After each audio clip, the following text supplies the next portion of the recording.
Hello everyone, welcome back to our YouTube channel. तो आज हम लोग जो टॉपिक कवर करने वाले हैं वो है ओब्स के कंसेप्ट से। अभी तक हमने ओब्स के कंसेप्ट में पढ़ा था कि ऑब्जेक्ट एंड क्लासेस क्या होते हैं। अगर आपने वो वीडियो नहीं देखा है तो प्लीज़ वो प्लेलिस्ट से आप देख सकते हो, और अगर आप चैनल में नए आए हो तो सब्सक्राइब कर दो और हमारे मोटिवेशंस के लिए लाइक बटन दबाना मत भूलना। तो अगर बात करें कि अभी तक हमने पढ़ा था ऑब्जेक्ट एंड क्लासेस कि कैसे रियल टाइम प्रॉब्लम को जब भी हम सॉल्व कर रहे होते हैं तो वहां पर हम ओब्स के कंसेप्ट को यूज कर रहे होते हैं। तो जैसा कि मैंने बताया था कि ओब्स के मेजर 4 पिलर्स होते हैं, जिसमें सबसे पहला इनकैप्सुलेशन, दूसरा एब्स्ट्रैक्शन, तीसरा इनहेरिटेंस एंड चौथा पॉलीमॉर्फिज्म। तो आज जो हमारा मेन जो चौथा पिलर है पॉलीमॉर्फिज्म के बारे में पूरा हम डीप रिसर्च कर रहे होंगे, डीप नॉलेज ले रहे होंगे कि कैसे रियल टाइम में पॉलीमॉर्फिज्म काम कर रहा होता है और कैसे उसको इम्प्लीमेंट हम कर रहे होते हैं रियल वर्ल्ड एप्लीकेशन को सॉल्व करने के लिए। तो बिना देर किए स्टार्ट करते हैं आज का टॉपिक। तो अगर बात करें पॉलीमॉर्फिज्म के बारे में तो पॉलीमॉर्फिज्म का सबसे मीनिंग ही होता है, पॉली का मतलब होता है मैनी और मॉर्फिज्म का मतलब होता है फॉर्म्स।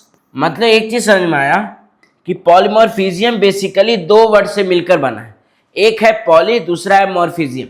पॉली मतलब मैनी और मॉर्फिज्म मतलब फॉर्म्स, मतलब एक चीज का मैनी फॉर्म्स। इसको हम एक तरह से एक एग्जांपल से समझते हैं कि मान लो कि मैं निखिल हूं, ठीक है, तो मैं यहाँ पर आपके एज भैया एज इंस्ट्रक्टर जो आपके लिए पढ़ा रहा हूं, लेकिन कहीं पर मैं किसी के लिए बेटा हूं, किसी के लिए भाई हूं, किसी के लिए दोस्त हूं। तो जब बात आएगी अलग अलग जगह पर अलग अलग सिचुएशन में अलग अलग रोल प्ले करने का, तो इंसान तो एक ही है पर हर जगह वो अलग अलग जगह पर अलग अलग रोल प्ले कर रहा होगा। अगर किसी फ्रेंड के साथ गए तो फ्रेंड्स वाली मस्ती में जाते हो, अगर आप पेरेंट्स के पास गए तो अपने जो आपके पेरेंट्स के सामने आपका अलग बिहेवियर होता है, अपने छोटे भाई के सामने अलग बिहेवियर होता है, अपने बड़े भाई के सामने अलग बिहेवियर होता है। तो इस तरह से एक ही इंसान अलग अलग सिचुएशन पर जो अलग अलग बिहेव करता है उसी को बोलते हैं पॉलीमॉर्फिज्म। इसको एक एग्जांपल से और समझते हैं टेक्निकल वर्ड में कि लेट सपोज आपने एक फंक्शन बनाया और उस फंक्शन से आप मल्टीपल चीजें कराना चाहते हो। मतलब आप एक फंक्शन तो बनाए पर उस फंक्शन से आप चाहते हो कि मल्टीपल काम हो और हर सिचुएशन में अलग काम कर रहा हो। तो इस तरह के जो रूप होते हैं, इस तरह के कंसेप्ट को जो हम यूज कर रहे होते हैं वो यूज हो रहा होता है पॉलीमॉर्फिज्म। तो थोड़ा सा डीप रिसर्च करते हैं कि एक्चुअली होता क्या है। तो जैसा कि मैंने बताया कि पॉलीमॉर्फिज्म का मतलब होता है मैनी फॉर्म्स। इसका मतलब है ये अलाउ करता है same function, object and operator. मतलब ये अलाउ कर रहा होता है ऑपरेटर को, फंक्शन को, ऑब्जेक्ट को to behave different in different situation. मतलब जब भी अलग अलग सिचुएशन होगा तो वो सारा फंक्शन जो हम बनाए थे वो सभी अलग अलग सिचुएशन पर अलग अलग बिहेव करे और प्रॉपर काम करे। ये पूरा जो कंसेप्ट है उसी को बोलते हैं पॉलीमॉर्फिज्म। अब इसके फायदे क्या है, इससे अगर हम समझे कि इससे हमें क्या बेनिफिट्स मिल रहा है, इससे क्या हमें रियल लाइफ में काम मिल रहा है, तो आप खुद सोचो ना कि अगर इसके बेनिफिट्स की बात करें तो एक तरह से हम बोल सकते हैं ना कि एक इंटरफेस है जो मल्टीपल बिहेवियर कर रहा है। मतलब एक ही इंसान या एक ही कोड, एक ही फंक्शन नेम, एक ही ऑब्जेक्ट नेम या एक ही ऑपरेटर हर अलग अलग सिचुएशन पर अलग अलग बिहेव कर रहा है और अलग अलग ऑपरेशन करके अलग अलग प्रॉब्लम को सॉल्व कर रहा है। और ये चीज हमारे रियल वर्ल्ड एप्लीकेशन में बहुत काम का था। इससे हमें कोड डुप्लीकेशन का भी जरूरत नहीं पड़ा। लेट सपोज अगर हमें फंक्शन बनाना होता और हम फंक्शन अलग अलग बना रहे होते तो वहां पर अलग अलग बनाने के कारण हम कोड ज्यादा लिख रहे थे। बट अब क्या हुआ कि एक ही फंक्शन से हम मल्टीपल काम करा रहे थे, तो वो चीज हमारे लिए अच्छा हुआ और उसको हम डुप्लीकेट कर पाए। फिर एक चीज और, कहीं ना कहीं हम प्रोग्राम को फ्लेक्सिबल एंड रीयूजेबल बना रहे थे। फ्लेक्सिबल कैसे, अगर हम एक ही चीज को हम बार बार यूज कर रहे हैं तो कहीं ना कहीं वो फ्लेक्सिबल हो गया ना, कि जैसा सिचुएशन था उसके हिसाब से खुद को रैप अप किया, खुद को बाइंड किया और उसके हिसाब से उसको रिस्पॉन्स किया। तो ये होता है फ्लेक्सिबिलिटी। और रीयूजेबल का मतलब कि उसी कोड को हम बार बार यूज कर रहे हैं, उसी फंक्शन को हम बार बार कॉल कर रहे हैं, जिससे हमारी कोड की कॉम्प्लेक्सिटी घटी और हमारा एप्लीकेशन बूस्ट हुआ। अगर हम बात करें रियल वर्ल्ड एप्लीकेशन के बारे में कि हमारे रियल वर्ल्ड में हम किस तरह से यूज कर रहे हैं पॉलीमॉर्फिज्म को, तो सबसे पहला आता है बैंकिंग सिस्टम। डेली हम लोग अपने डेली लाइफ में अनलिमिटेड बैंकिंग का काम कर रहे होते हैं, पैसे भेजना, पैसे निकालना। ये सेक्टर में जब भी आप अकाउंट बनाने जाते हो अपने बैंक में तो वहां पर आपसे पूछा जाता है कि आपको सेविंग अकाउंट बनाना है या करंट अकाउंट बनाना है, और दोनों में एक फंक्शन तो जरूर होता है पैसे निकालने का, जिसको बोलते हैं विथड्रॉ। तो जब आप खुद सोचा ना कि एक विथड्रॉ फंक्शन है जिसके हेल्प से हम पैसे को ट्रांजेक्शन कर रहे हैं, और दोनों का रूल अलग होता है कि सेविंग अकाउंट में विथड्रॉ का कुछ अलग रूल हो रहा होता है और करंट अकाउंट में विथड्रॉ का अलग रूल हो रहा होता है, बट एक ही फंक्शन मल्टीपल सिचुएशन पर, मल्टीपल अकाउंट टाइप के पर, मल्टीपल सिचुएशन में मल्टीपल काम कर रहा होता है। तो इस तरह से ये पॉलीमॉर्फिज्म का रूप हो रहा होता है। अब दूसरा बात करते हैं कैलकुलेटर में।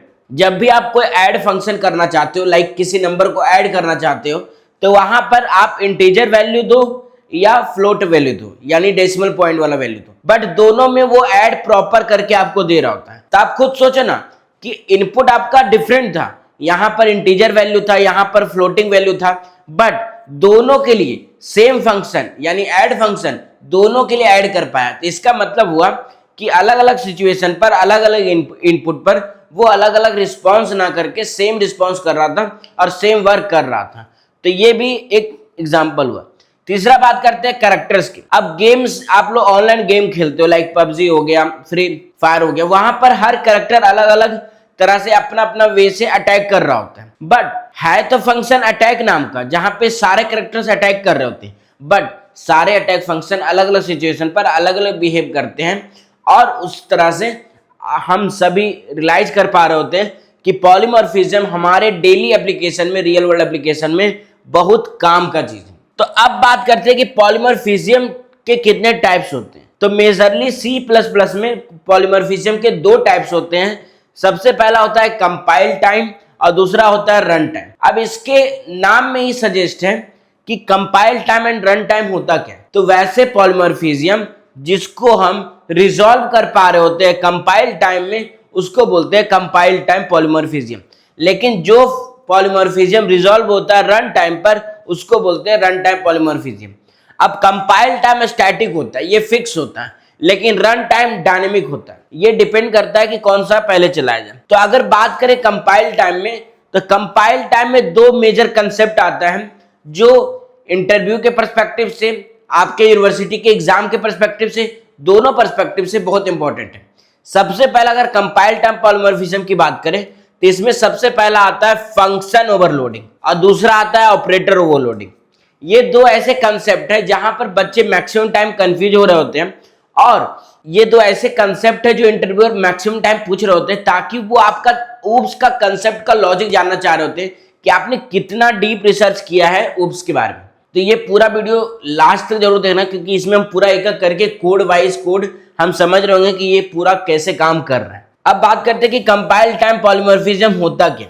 तो जैसा कि मैंने बताया कि कंपाइल टाइम पॉलीमॉर्फिज्म कुछ नहीं है, एक पॉलीमॉर्फिज्म का एक पार्ट है जो रिजॉल्व हो रहा होता है कंपाइल टाइम पर। अगर हम इसकी रियल वर्ल्ड एप्लीकेशन की बात करें तो वही कैलकुलेटर का आप ले लो, जहां पर ऐड फंक्शन अलग अलग वैल्यू को ले रहा होता है, इंटीजर वैल्यू ले रहा था, डेसिमल पॉइंट ले रहा था और उसको ऐड कर रहा होता है। मैथमेटिक्स लाइब्रेरी की बात करें जहां पर प्लस माइनस जो ऑपरेटर होते हैं वो अलग अलग तरह से बिहेव कर रहे होते हैं, लाइक वेक्टर्स के लिए अलग ऐड कर रहे होते हैं, कॉम्प्लेक्स नंबर पर अलग ऐड कर रहे होते हैं, फिर आपके मैट्रिक्सेस पर अलग तरह से ऐड कर रहे होते हैं।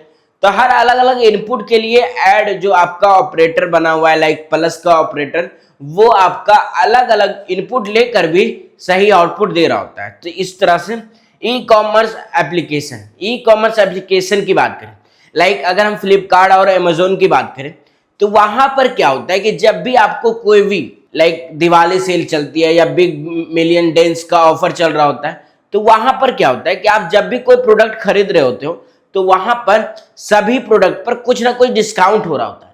तो आप खुद सोचो कि रियल वर्ल्ड एप्लीकेशन में जब प्रोग्रामर की तरह सोचो कि एक डिस्काउंट नाम का कोड बनाया होगा, एक फंक्शन बनाया गया होगा जो हर प्रोडक्ट पर अप्लाई हो रहा होगा और हर प्रोडक्ट के लिए अलग अलग तरह से बिहेव कर रहा होगा। देखो कैसे, मान लो ये एक मार्कर है, तो इस पर हमें 5% का छूट मिल रहा है, डिस्काउंट मिल रहा है, तो डिस्काउंट फंक्शन यहां चल रहा होगा। जैसे कैटेगरी देख रहा होगा मार्कर है तो ये 5% दिया।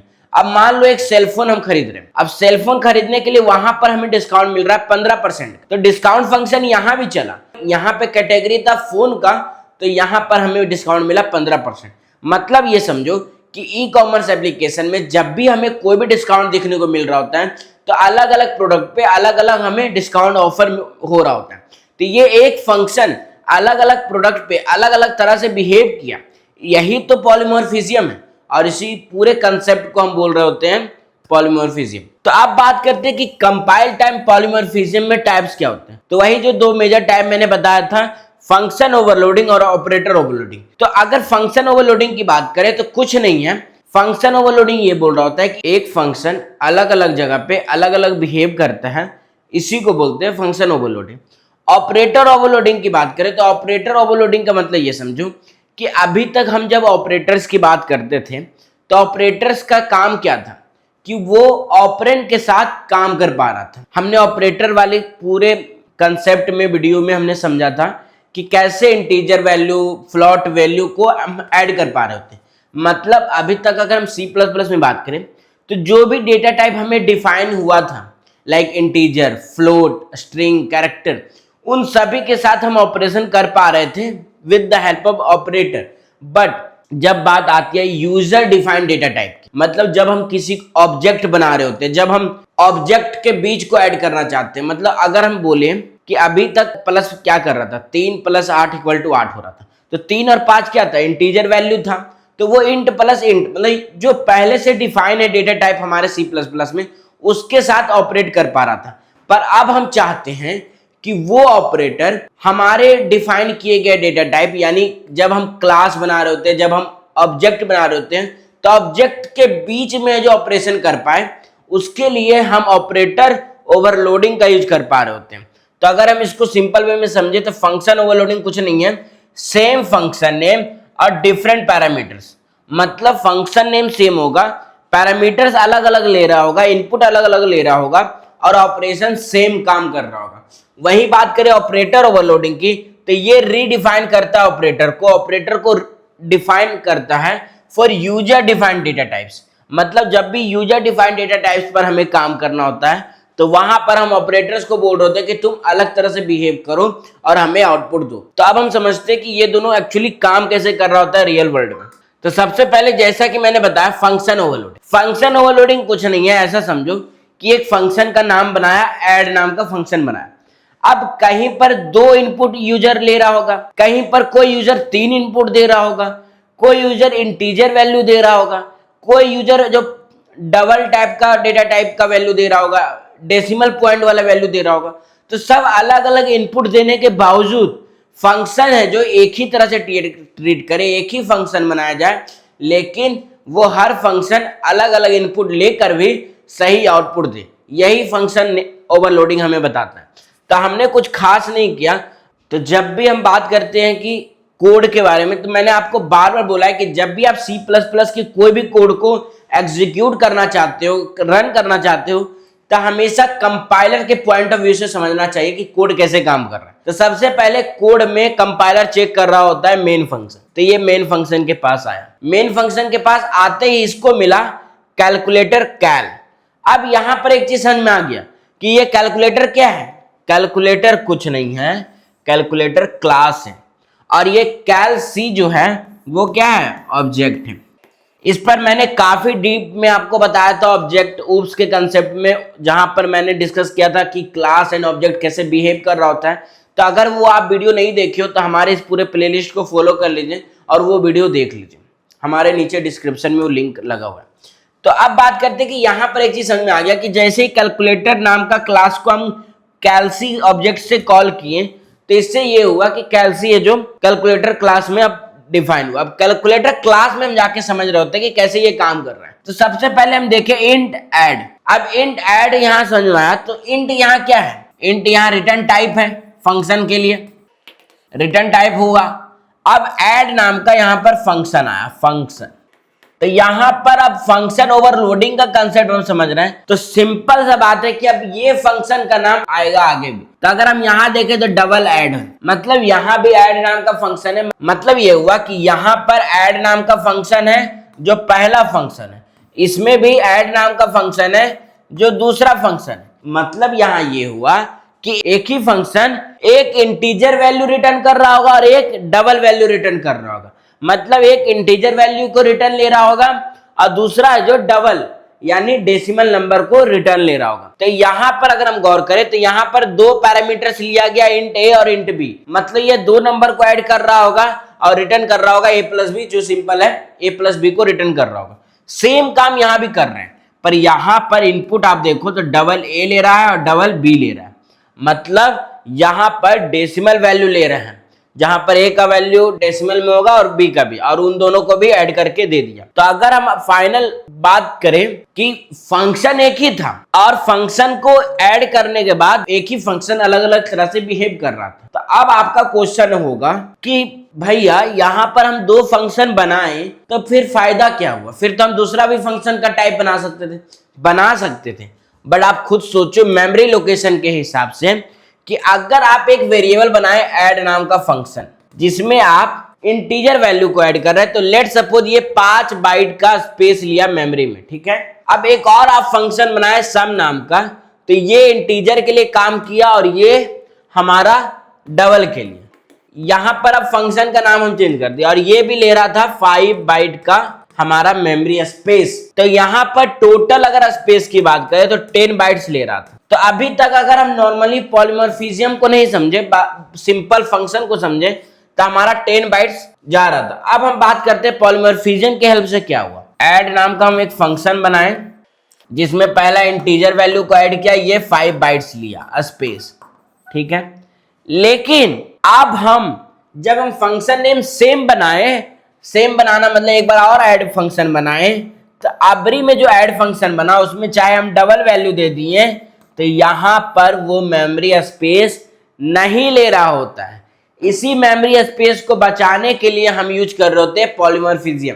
मतलब होता क्या है कि वेरिएबल तो हम एक बार बना ही दिए फंक्शन का ऐड नाम का, तो वो अब ऐड नाम का फंक्शन वेरिएबल दूसरे बार जब हम उसको कॉल कर रहे होंगे दूसरे पैरामीटर के साथ, तो वो मेमोरी में स्पेस नहीं ले रहा होता है, मेमोरी में एलोकेट नहीं कर रहा होता है, और वहां पर हमें मेमोरी में स्पेस बच रहा होता है, मेमोरी में हमें काम मिल रहा होता है। तो इससे ये चीज समझ में आया कि जब हम मेमोरी के स्पेस बचा पा रहे हैं तो हम अपने प्रोडक्ट को फास्ट बना रहे हैं, हम अपने एप्लीकेशन को फास्ट बना रहे हैं। और हमारा काम ही क्या है, इंजीनियर कहलाते क्यों है कि हम लोग जो भी बनाए वो फास्ट बने, कॉम्प्लेक्स कम हो और यूजर को अच्छा एक्सपीरियंस हो।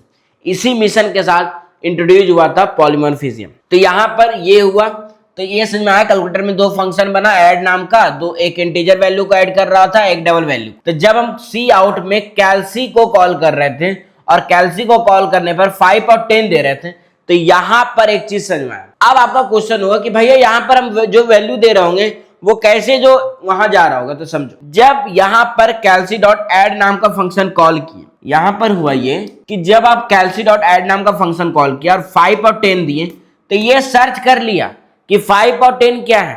तो यहां पर हुआ क्या, जब आप 5 और 10 दे रहे थे तो वो ऑटोमेटिकली चेक कर लिया कंपाइलर कि अच्छा ये इंटीजर वैल्यू है, तो वो इंट वाला फंक्शन कॉल कर रहा होगा और रिटर्न कर रहा होगा 5 + 10 = 15। तो फाइनल आउटपुट दिख रहा होगा 15। और जब वो देखा 5.5 और 10.2, तो वो देखा अच्छा ये तो डेसिमल पॉइंट वाला वैल्यू है, ये तो डबल वैल्यू है, तो वो डबल वाला फंक्शन कॉल कर रहा होगा और उसको भी ऐड करके बता रहा होगा 15.7। इसीलिए बोलते हैं कि जब भी कंपाइल टाइम पॉलीमॉर्फिज्म होता है, तो जब आप यूजर अपना इनपुट दे रहा होता है, यूजर जब अपना वैल्यू दे रहा होता है, तो उस वैल्यू के अकॉर्डिंग कंपाइलर सोचता है कि ये कौन सा डेटा टाइप है, कौन सा चीज हो रहा है, और उसके अकॉर्डिंग कंपाइलर अपना पॉलीमॉर्फिज्म का कंसेप्ट यूज कर रहा होता है according to the input value. तो इस तरह से कुछ काम कर रहा होता है फंक्शन ओवरलोडिंग। अब लेट सपोज कि मैं चाहता था कि इंटीजर का वैल्यू यहां पर 2 बार ऐड करे और यहां पर 3 बार ऐड करे, तो वो भी आप कर सकते। तो यहां पर इंट नाम का ही फंक्शन बनता, यहां भी इंट नाम का फंक्शन बनता, यहां 2 वैल्यू जाता, यहां 3 वैल्यू जाता। तो अब आपका क्वेश्चन था कि भैया दोनों तो सेम ही नाम का फंक्शन बना दिए, सेम ही डेटा टाइप बना दिए, तो अब यूजर कैसे समझेगा, कंपाइलर कैसे समझेगा। जब आप 2 इनपुट दे रहे होगे तो वो 2 इनपुट के कॉल फंक्शन को कॉल कर रहा होगा, और जब आप 3 इनपुट दे रहे होगे तो वो 3 इनपुट वाले फंक्शन को कॉल कर रहा होगा। तो इस तरह से काम कर रहा होता है हमारा फंक्शन ओवरलोडिंग।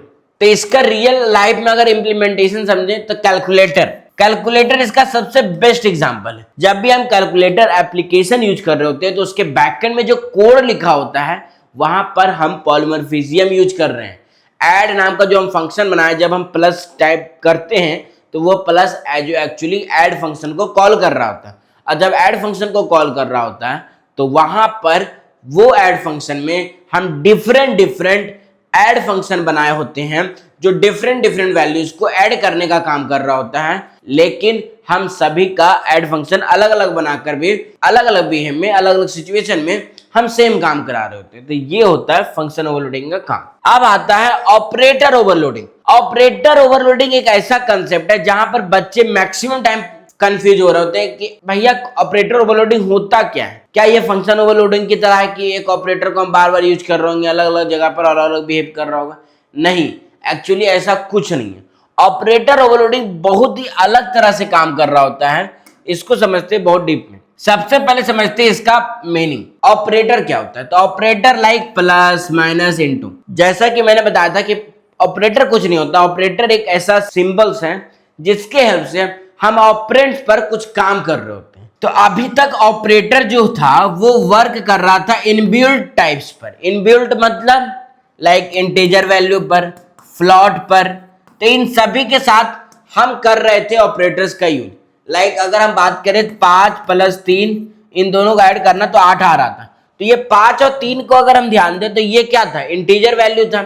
लेकिन अगर आप सोचो, if you make your own class, C++ doesn't know how to use operator with your object. अगर आप खुद का एक क्लास बना रहे होते हो, खुद डेटा टाइप बना रहे होते हो, खुद का यूजर डिफाइंड डेटा टाइप बना रहे होते हो, ऑब्जेक्ट्स बना रहे होते हो, क्लास बना रहे होते हो, तो C++ नहीं जानता है कि उसके साथ हम ऑपरेटर का काम कैसे करें, उसके साथ हम कैसे काम करें। लेट सपोज आपके पास 2 ऑब्जेक्ट हैं, एक अमन है, एक निखिल है। अब इन दोनों को ऐड करना है, वो कैसे होगा, वो कैसे इंप्लीमेंट होगा?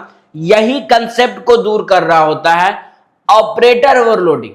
मतलब अभी तक वैल्यू को तो ऐड कर पा रहे थे, बट अब हम चाहते हैं कि ऑब्जेक्ट को ऐड करें। क्लास में जो ऑब्जेक्ट हम बनाए, को जो हम कॉल कर रहे हैं जिस ऑब्जेक्ट से, उसको हम कॉल करके ऐड करें। तो ये सारा काम को करवा रहा होता है ऑपरेटर ओवरलोडिंग। अगर ऑपरेटर ओवरलोडिंग की बात करें तो ये बताता है C++ को कि how to use operator with your objects.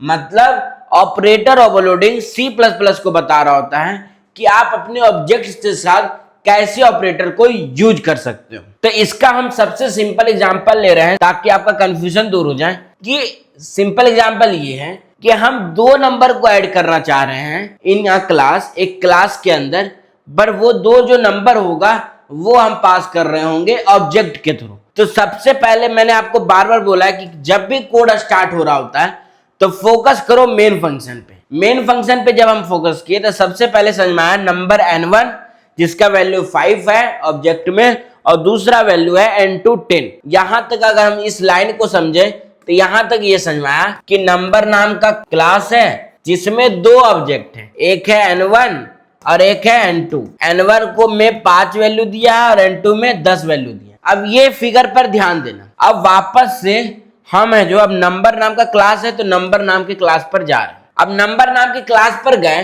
तो ऑब्जर्वेशन आया कि सबसे पहले ये क्या किया, पब्लिक नाम का एक्सेस स्पेसिफायर यूज किया। मतलब जो भी अंदर का कोड हो रहा होगा वो सारा पब्लिक है, सारे लिए एक्सेस है। तो सबसे पहले मुझे दिखा इंट वैल्यू, तो वैल्यू नाम का ये डेटा टाइप बनाया, एक वेरिएबल बनाया, और यहां पर नंबर दिखा और क्लास नेम और फंक्शन नेम दोनों सेम है। इस कंसेप्ट को हम क्या बोलते हैं? इस कंसेप्ट को हम बोल रहे होते हैं कंस्ट्रक्टर। क्या आपको ये पता था? कमेंट में बताना, क्योंकि मैंने कंस्ट्रक्टर पे काफी डिटेल में डिस्कस किया था। तो यहां पर हमने बनाया नंबर। अब नंबर नाम का फंक्शन बनाया। तो जब हम फंक्शन बनाए सेम क्लास नेम से तो ये बना कंस्ट्रक्टर। क्योंकि कंस्ट्रक्टर क्या है? एक स्पेशल मेंबर फंक्शन है जो ऑटोमेटिकली कॉल हो रहा होता है जब हम क्लास नेम सेम रख रहे होते हैं। तो ये फंक्शन ऑटोमेटिकली कॉल हुआ जब ऑब्जेक्ट हम बनाए थे। मतलब n1 में 5 जब हम क्रिएट किए थे और n2 का 10 पे क्रिएट किए थे, तो ये फंक्शन ऑटोमेटिकली कॉल हुआ। तो n1 के लिए जब हम n1 ऑब्जेक्ट यूज किए तो n1 के लिए v फंक्शन जो था, v नाम का वेरिएबल था, उसमें पहले 0 इनिशियलाइज किए और वापस से वैल्यू में v दे दी। तो यहां पर जब n1 के लिए v का वैल्यू आया तो v का वैल्यू आया 5। v का वैल्यू जब 5 हो गया तो वो वैल्यू में जाकर स्टोर हो गया। मतलब यहां तक ये हुआ कि n1 ऑब्जेक्ट के लिए डॉट वैल्यू फंक्शन में वैल्यू कितना गया 5, और उसी तरह जब n2 ऑब्जेक्ट क्रिएट हुआ तो n2 में वैल्यू कितना गया 10। तो यहां तक इस कोड तक हम ये चीजें एनालाइज कर पा रहे हैं कि वैल्यू n1 ऑब्जेक्ट के लिए 5 वैल्यू आया और n2 के लिए वैल्यू 10 हुआ। तो यहां तक ये काम हुआ। अब हुआ ये कि यहां पर हमने फिर से बनाया फंक्शन नंबर नाम का, और यहां पर हमने लिखा ऑपरेटर प्लस। तो जब भी हम ऑपरेटर ओवरलोडिंग के यूज कर रहे होते हैं तो सबसे पहले हमें करना क्या हो रहा होता है कि हम उसके लिए सिंटेक्स लिख रहे होते हैं ऑपरेटर। ऑपरेटर एक कीवर्ड है जो यहाँ यूज हो रहा होता है ऑपरेटर ओवरलोडिंग के टाइम पर, और जो बगल में आपका सिंबल्स है वो आपका बता रहा होता है कि कौन से ऑपरेटर का आप ऑपरेटर ओवरलोडिंग करना चाह रहे हैं। तो यहां पर हमने क्या किया, ऑपरेटर नाम का कीवर्ड बनाया, उससे पहले हमने लिखा फंक्शन का नाम जो एक कंस्ट्रक्टर की तरह बिहेव कर रहा है। अब बिहेव करने के बाद फंक्शन बनाया, ऑपरेटर आपने कीवर्ड लगाया, और आपके बाद ऑपरेटर का नाम, ऑपरेटर का सिंबल जो आप बनाना चाहते थे यहां पर हमने बनाया प्लस नाम का। तो कुछ इस तरह से बनाया। अब बनाने के बाद हमने क्या किया, उसमें नंबर n पास किया। अब यहां पर एक कंफ्यूजन आएगा स्टूडेंट्स को कि भैया ये नंबर n क्या है। तो नंबर n कुछ नहीं है, नंबर n है ऑब्जेक्ट का वैल्यू जो n1 नाम का फंक्शन से कॉल हुआ। तो यहां पर वो एक बिहेवियर वेरिएबल की तरह कर रहा है, लेकिन यहां पर आप खुद सोचो ना, नंबर क्या है, क्लास है, n क्या है, ऑब्जेक्ट है।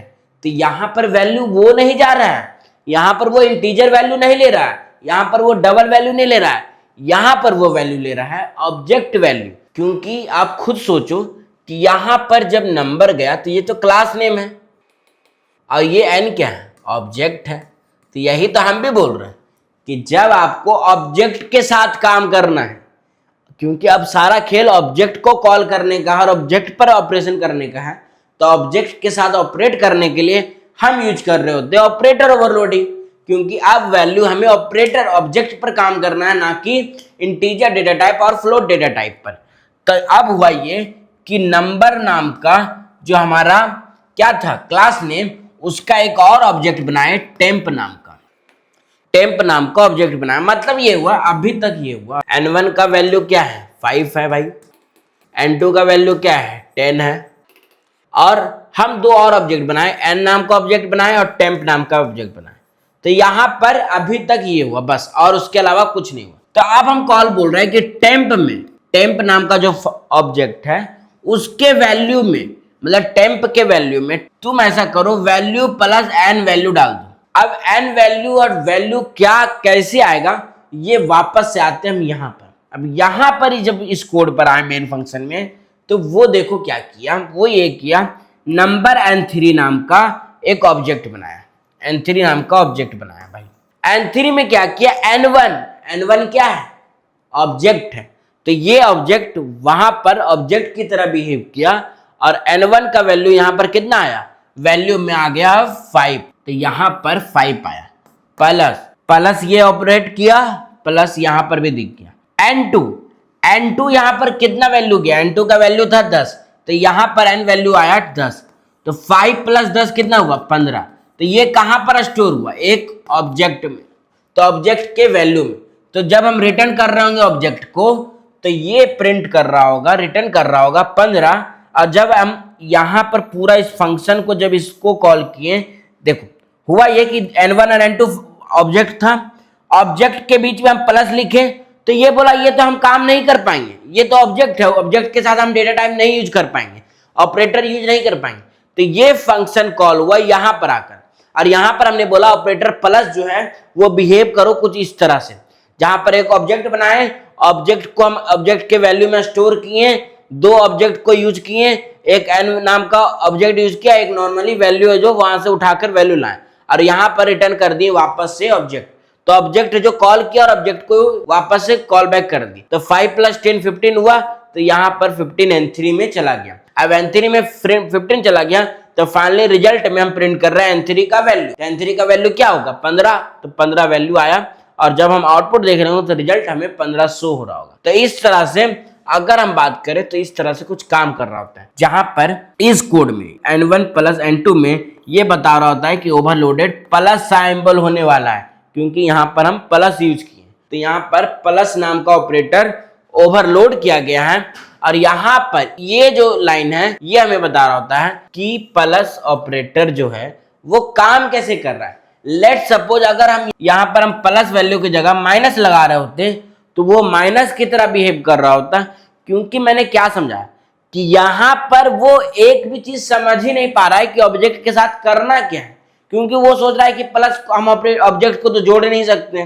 तो वो इसको नहीं समझ पाया, तो वो इस फंक्शन को कॉल किया। और इस फंक्शन में जो ये लाइन है, ये लाइन हमें बता रहा है कि इस फंक्शन ये जो प्लस ऑपरेटर है वो बिहेव कैसे कर रहा है।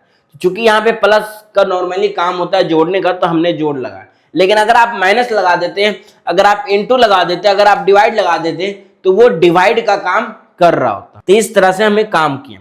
तो अगर हम इसका फ्लो चार्ट समझे ना कि स्टार्ट कैसे हुआ, तो सबसे पहले स्टार्ट हुआ कंपाइलर मेन फंक्शन को कॉल किया और n1 और n2 नाम का दो फंक्शन क्रिएट हुआ, ऑब्जेक्ट क्रिएट हुआ, जहां पर हमने कंस्ट्रक्टर को कॉल किया।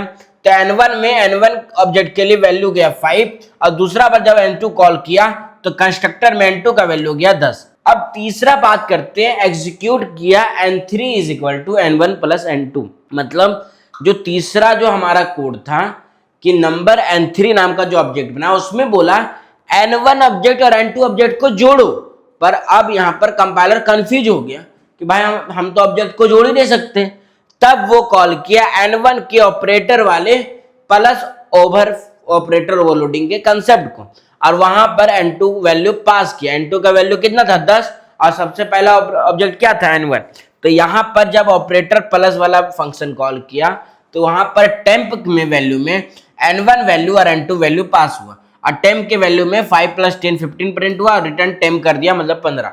और जब n3 वैल्यू में टेम्प असाइन किया गया तो n3 वैल्यू हो गया 15 और फाइनली n3 वैल्यू को प्रिंट किया और वो काम किया 15 की तरह। तो ये काम किया। तो अगर हम इसका आइडिया की बात समझे तो ये हमें सिखा रहा होता है, ये टीच कर रहा होता है कि operator how to work with your objects, और इसका काम हम मल्टीपल ऑपरेटर के लिए भी कर रहे होते हैं, और इसके हेल्प से हम adding point X Y matrixes complex number add कर रहे होते हैं। तो अगर हम सिंपल वे में समझें कि ऑपरेटर ओवरलोडिंग है क्या, तो यहां तक हम ये चीज समझे कि हुआ ये था कि पहले ऑपरेटर के साथ हम कर रहे थे इन बिल्ट डेटा टाइप के साथ वर्क, पर अब हम चाह रहे हैं कि जो हम डिफाइन किए, जो हम डेटा टाइप डिफाइन किए, ऑब्जेक्ट बनाए हैं, उसके साथ ऑपरेट करना। तो जब हम ऑपरेटर कर रहे थे यूज उसके साथ, तो वो वर्क नहीं कर रहा था, तो उसको वर्क कराने के लिए हम यूज किए कंसेप्ट ऑपरेटर ओवरलोडिंग का।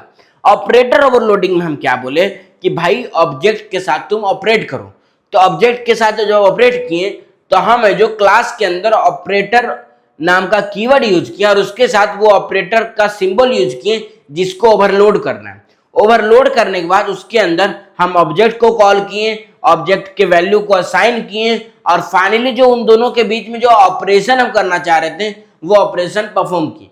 तो वो जो ऑपरेशन हम जो परफॉर्म किए उसी ऑपरेशन पर डिपेंड कर रहा होता है कि हमारा ऑब्जेक्ट के बीच में क्या चीजें इंप्लीमेंट होने वाला। तो इस तरह से कुछ काम कर रहा होता है ऑपरेटर ओवरलोडिंग। तो अगर हम आज की क्लास के बारे में बात करें तो आज की क्लास से अगर हम समरी समझे तो पॉलीमॉर्फिज्म कुछ नहीं है, many forms same function operator can behave differently. मतलब हर अलग फंक्शन अलग अलग ऑपरेटर, एक ही ऑपरेटर अलग अलग जगह पे अलग अलग बिहेव करता है। इसके मेजर दो टाइप है, कंपाइल टाइम जो स्टैटिक होता है, जो कंपाइलर डिपेंड कर रहा होता है, सॉल्व कर रहा होता है, और रन टाइम जो डायनेमिक होता है और यूज हो रहा होता है, रन टाइम के टाइम पर ये रिजॉल्व हो रहा होता है। और उसके बाद हमने पढ़ा कंपाइल टाइम पे पूरा डीप रिसर्च की फंक्शन ओवरलोडिंग कैसे होता है, ऑपरेटर ओवरलोडिंग कैसे होता है।